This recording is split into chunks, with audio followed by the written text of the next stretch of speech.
Bonjour à tous et bienvenue sur les harmoniques de l'amour. Alors je suis ravie de vous retrouver pour une série de vlogs de Noël, autour de Noël, pour arriver jusqu'à Noël. Un petit peu dans la veine des vlogs du mois que je faisais avant. Donc c'est légèrement différent, mais c'est un petit peu dans le même esprit.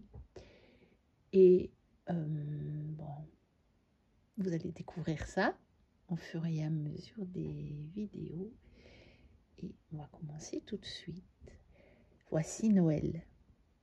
Voici la neige et la nuit bleue. Voici le givre en sucre fin. Voici la maison et le feu. Voici Noël vêtu de lin.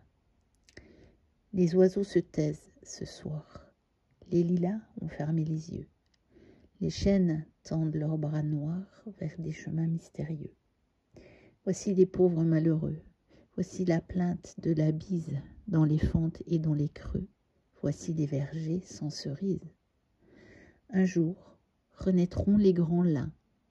Le parfum des profondes roses et l'hirondelle, je suppose, reviendra frôler les iris. Voici Noël, voici les vœux, voici les braises sous la cendre, voici les bottes de 7 lieues pour aller jusqu'à l'avril tendre. Et voici les pas d'une mère qui marche vers la cheminée pour ranimer les braises claires. Et voici le chant d'une mère qui berce un enfant nouveau-né. Et c'est un poème de Pierre Gamarra. Alors je vous propose de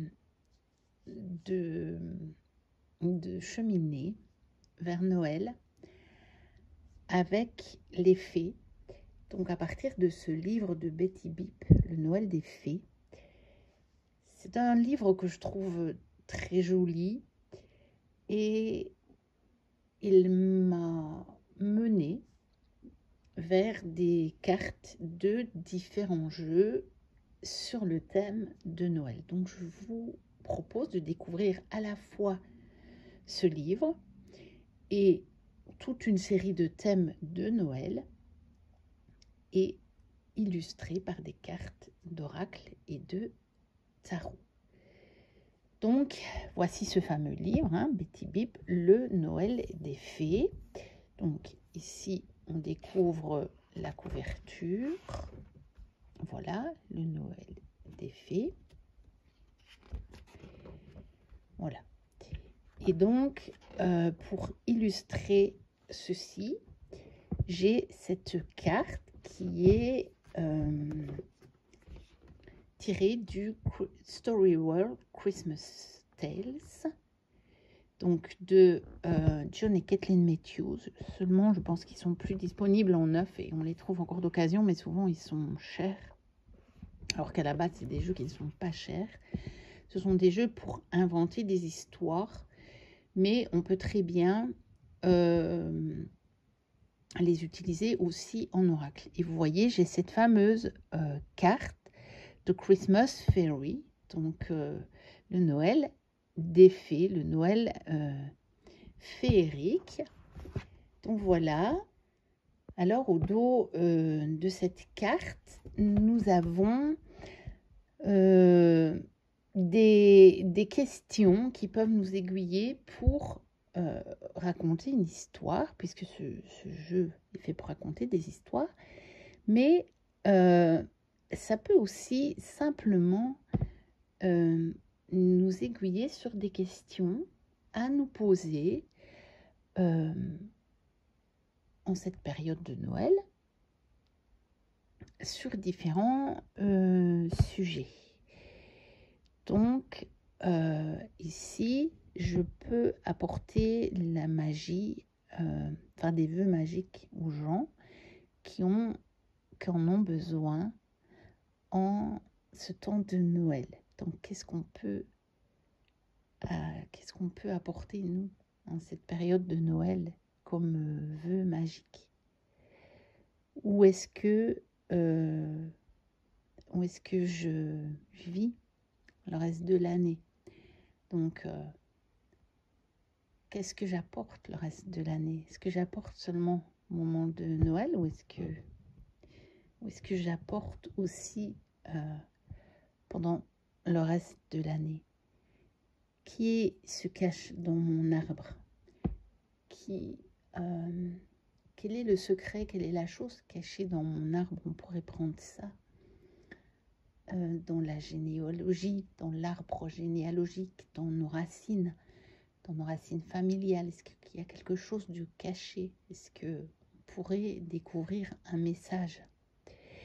Et qu'est-ce qui se passe à l'intérieur du globe, de la boule à neige, et pourquoi? Qu'est-ce qui se passe dans notre petit monde? Je ne sais pas si on le voit ici. Oui, là, on a le globe. Qu'est-ce qui se passe dans notre petit monde ici habituel, notre petit monde dans lequel on est bien au chaud, donc dans notre famille, dans notre foyer? Qu'est-ce qui se passe en ce moment? Est-ce que tout se passe comme on le veut, ou est-ce que on voudrait le secouer un petit peu et faire changer les choses? Voilà quelques questions qu'on peut se poser en introduction à ce Noël des fées. Alors, par quoi commencent les fées en cette période de Noël? Bon, déjà, elles nous souhaitent la bienvenue et nous montrent leur maison. Donc, voilà, on a tout le plan de la maison des fées. Et puis, qu'est-ce qu'elles font? Eh bien, elles vont préparer des douceurs de Noël. Donc, acheminer le bourg, nous aimons préparer à l'avance les douceurs de Noël. Mais ne commencez pas trop tôt. Mieux vaut préserver l'esprit des fêtes à cette période de l'année. L'odeur du gingembre et de la cannelle est parfaite pour se mettre dans l'ambiance. Le pudding de Noël. Chaque année, nous préparons en premier le pudding de Noël. Toutes les familles anglaises ont leur recette maison. Nous utilisons celle de tante Ante. Si vous n'en connaissez pas, vous pouvez ouvrir n'importe quel livre de cuisine britannique. Les fées font toujours un vœu en mélangeant les ingrédients et vous suggèrent d'y incorporer les petits cadeaux enveloppés dans du papier mâché. Celui qui trouve la pièce en or aura de la chance toute l'année. Celui qui trouve le cœur en argent aura une bonne santé. Et celui qui tombe sur la botte en bronze aura le droit de lécher tous les plats. L'an dernier, Frimousse s'était régalé. D'un autre côté, les fées comprennent tout à fait que les femmes actives n'aient pas le temps de cuisiner. Une belle bougie plantée sur un gâteau acheté en magasin pourra également faire l'affaire et retiendra tout autant la magie de Noël. Et donc, toujours dans le fameux Story World, Christmas Tale, que voici, j'ai trouvé le Magic Pudding, qui est évidemment Magic Pudding de Noël. Et lui, qu'est-ce qu'il nous propose? Je peux changer des choses en un instant parce que mes ingrédients sont magiques. Comment est-ce que je suis devenue magique et qui est responsable? Alors, comment avez-vous acquis des pouvoirs magiques? Et qui est responsable? C'est une belle question à se poser. On a tous des pouvoirs magiques. Les pouvoirs du cœur sont des pouvoirs magiques. Et comment est-ce qu'on a eu ces pouvoirs? Et qui est responsable de ça? Une belle question à se poser. Que fait l'homme dans la boutique de tarte, dans la boulangerie, la pâtisserie? On dirait que il n'est pas très content que le pudding s'enfuit, et peut-être que il voit sa magie s'enfuir, ou il croit que sa magie s'enfuit, qu'il croit que sa magie s'en va, qu'il est en train de perdre sa magie, mais est-ce vraiment vrai? Est-ce que sa magie s'en va vraiment? Est-ce qu'elle est extérieure à lui, sa magie? Ou est-ce qu'elle est intérieure? Et si elle est intérieure, on ne peut pas la perdre. Et en fait, pourquoi je cours? Où est-ce que je cours et pourquoi est-ce que je cours? Alors, ça c'est une belle question aussi à se poser. Où est-ce qu'on court? Où est-ce qu'on va? Surtout en cette période de fête. Où est-ce qu'on court? Où va-t-on? Où voulons-nous aller? Et pourquoi? Pourquoi voulons-nous aller là-bas? Et aussi, pourquoi est-ce qu'on court? Pourquoi est-ce que on se hâte ainsi? Est-ce qu'on est dans la précipitation pour préparer les fêtes? Est-ce que ce qui compte, c'est la préparation? Ou est-ce que ce qui compte, c'est l'esprit de Noël? C'est, je pense, une question aussi à se poser en ces temps de préparation de fête. Et nous en arrivons aux spécialités des fées. Pendant les fêtes, comme le reste de l'année, les fées se régalent en dégustant leur nourriture végétale habituelle, baies, feuilles et champignons. Néanmoins, les plus jeunes d'entre elles sont de plus en plus attirées par les mets sophistiqués qui garnissent nos tables. Je les invite à se servir, dans la limite du raisonnable, naturellement. Un véritable festin de fées. Vous souhaitez certainement connaître les plats préférés de nos amis les fées. Mais ne vous plaignez pas si vous trouvez de minuscules marques de dents dans votre bûche de Noël. Ces charmantes créatures affolent notamment des noisettes fraîchement décortiquées. Il est si difficile pour elles de casser leurs coquilles. De plus, elles sont une bonne source de protéines. Les fées aiment aussi grignoter des morceaux de fromage ou la peau des pommes de terre dorées au four.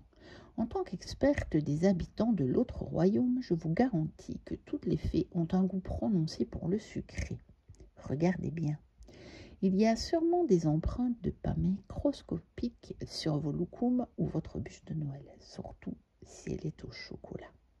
Prenez garde aussi aux coups de dents dans les pâtes de fruits et les amandes grillées, mais surtout, ne laissez jamais votre pudding de Noël sans surveillance. Ah oui, il pourrait s'enfuir, comme on l'a vu juste avant. Donc, la bûche de Noël. Voilà, je l'ai trouvée dans l'oracle de Noël. Et elle nous parle de créativité. Elle nous parle donc de créativité. Évidemment, les fées, là, elles utilisent leur créativité pour faire préparer la fête de Noël, pour préparer les mets. Je ne sais pas vous, mais moi, quand je cuisine, c'est toujours à partir de la créativité. Il est extrêmement rare que je suive une recette à la lettre. C'est un domaine dans lequel je n'ai aucune peine à m'éloigner d'une recette, alors que dans beaucoup de domaines, j'ai du mal parfois à ne pas suivre les règles, à ne pas suivre le procédé. C'est quelque chose, puisque je suis assez rationnelle, j'ai un côté très rationnel, j'ai un côté très carré.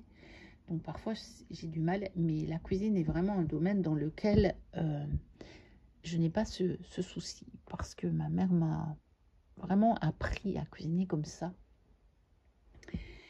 Et donc, au niveau de la cuisine, c'est vrai que moi, c'est un des domaines où je peux dire, ah oui, là, réellement, je peux avoir de la créativité. Alors, on va aller voir directement le message dans le livret. Vous savez, c'est comme dans les vlogs que je faisais, les vlogs du mois. On prend un petit peu on prend les messages, hein. Ce ne sont pas des guidances, ça vous permet aussi de découvrir les jeux, ça vous permet de prendre le message qui vous parle, mais c'est beaucoup plus pour le plaisir de découvrir les jeux, les cartes, et ici les histoires, qu'une véritable guidance. C'est un vlog de Noël, hein. C'est pas une guidance. Donc, qu'est-ce que ça nous dit? Dans la cuisine, le four est allumé. Véronique aura bientôt la responsabilité de la cuisson de la bûche. Sur le plan de travail, tous les ingrédients sont prêts. Œufs, farine, chocolat. Donc vous voyez, c'est bien une bûche au chocolat. Ses mains vont mélanger, pétrir, façonner. Les papilles vont goûter le parfum de la pâte, ravira les cœurs. Cette carte ne va pas te donner la recette de la bûche de Noël, ni te demander de cuisiner. Encore que, hein, pourquoi pas? Tu l'as attirée parce que tu as besoin d'une activité créative. Ta créativité demande à s'exprimer et elle se rappelle à toi pour une bonne raison. Lorsque tu crées, tu vis l'instant présent. Tu oublies le passé et le futur, tu prends du plaisir dans le moment. Le temps n'existe plus. C'est apaisant, joyeux, simple, léger, ça va te faire du bien. Lorsqu'on vit l'instant présent, on s'aligne avec soi-même, on reprend des forces, on est centré, on équilibre. Les pensées inutiles n'ont pas leur place et tout devient plus facile. On ressent plus de force, plus de puissance. La peur et l'anxiété n'existent pas. Le passé et le futur n'existent pas en réalité. Tu vis une succession d'instants présents et chacun d'entre eux regorge de richesse. Tu peux parfois avoir l'impression que la vie est bien monotone entre deux moments de fête. Pourtant, tu as la possibilité de faire de chaque instant une réjouissance, un moment exceptionnel. Tu peux vivre tout le temps avec intensité, avec cette délicieuse sensation que la vie est merveilleuse. Cela ne dépend que de toi, de ta décision de créer au présent. Et donc, comme je vous dis, hein, moi par contre, je peux inclure la cuisine dans les activités. Message du Père Noël. Par quelle activité créative es-tu tenté? En voici quelques exemples. Écriture, lecture, scrapbooking, dessin, peinture, jardinage, confection de bouquets floraux, couture, danse, calligraphie, musique, chant. Choisis-en une et fixe-toi un moment pour la pratiquer chaque jour, pendant les 7 jours à venir, pendant une demi-heure au minimum. Il se peut que tu continues ton activité une fois cette période passée, tant tu auras pris du plaisir. Et l'affirmation, c'est « j'utilise chaque jour ma créativité et cela me rend heureux, heureuse ». Et donc, pourquoi pas y inclure la cuisine. Là, je vais aller plus loin que le message du livret.